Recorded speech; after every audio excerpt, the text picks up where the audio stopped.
একটি দাবি ছিল অধিভুক্তি বাতিল করে ঢাকা কলেজ সহ 7 কলেজ শিক্ষার্থীদের যে যৌক্তিক দাবিটি আছে সেটিকে আমলে নেওয়া। ঢাকা বিশ্ববিদ্যালয় প্রশাসন সহ সংশ্লিষ্ট কর্তৃপক্ষ বিষয়টি আমলে নিয়েছে, এজন্য আমরা তাদেরকে সাধুবাদ জানাচ্ছি। কিন্তু আমাদের এখনো 5টি দাবি বাকি আছে। এই দাবিগুলো মেনে নেওয়ার জন্য এখনো কোনো প্রক্রিয়া কর্তৃপক্ষের পক্ষ থেকে অনুসরণ করা হয়নি। আমাদের গুরুত্বপূর্ণ দাবিগুলোর মধ্যে রয়েছে, গতকালকে ঢাকা বিশ্ববিদ্যালয়ের শিক্ষার্থীরা আমাদের ইডেন কলেজ, বদরুন্নেসা কলেজের সহ 7 কলেজের নারী শিক্ষার্থীদের নিয়ে কুরুচিপূর্ণ মন্তব্য করেছে, অশালীন অঙ্গভঙ্গি করেছে। এই দায় নিয়ে ঢাকা বিশ্ববিদ্যালয় কর্তৃপক্ষকে অবিলম্বে ক্ষমা প্রার্থনা করতে হবে। এরপরে আমাদের আরেকটি দাবি হচ্ছে, গতকালকে আমাদের ঢাকা কলেজের শিক্ষার্থী রাকিবকে নির্মমভাবে পিটিয়ে তাকে আহত করেছে, হত্যার উদ্দেশ্যে তাকে পিটিয়ে আহত করেছে নিউ মার্কেট থানা পুলিশ।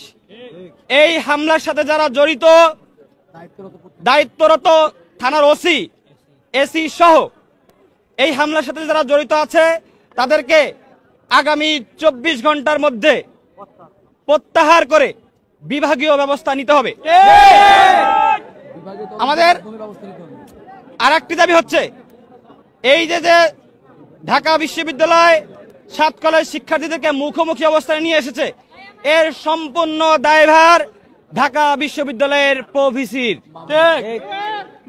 অনতি বিলম্বে আগামী 24 ঘন্টার মধ্যে এই প্রভিসিকে তার পদ থেকে পদত্যাগ করতে হবে। এই দাবিগুলো যদি মেনে না নেওয়া হয় আগামী 24 ঘন্টার মধ্যে, তাহলে আমরা নিউ মার্কেট থানা ঘেরাও কর্মসূচি ঘোষণা করলাম। সেই সাথে ঢাকা বিশ্ববিদ্যালয় প্রশাসন যদি প্রভিসির বিরুদ্ধে আমাদের দাবি মেনে না নেয় এবং তারা যদি আমাদের সাথে ঢাকা কলেজের শিক্ষার্থীদের কাছে ক্ষমা প্রার্থনা না করে, তাহলে ঢাকা কলেজ সহ 7 কলেজের সামনে থেকে অনির্দিষ্টকালের জন্য ঢাকা বিশ্ববিদ্যালয়ের বাস সহ কোনো যানবাহন চলবে না। আমাদের পরবর্তী কর্মসূচি হচ্ছে, যদি এই দাবিগুলো মেনে না নেওয়া হয় আগামী 24 ঘন্টার মধ্যে, তাহলে আমরা থানা ঘেরাও কর্মসূচি পালন করব এবং শান্তিপূর্ণভাবে আমরা ঢাকা কলেজ সহ 7 কলেজের সামনে থেকে ঢাকা বিশ্ববিদ্যালয়ে কোনো বাস যেতে দিব না।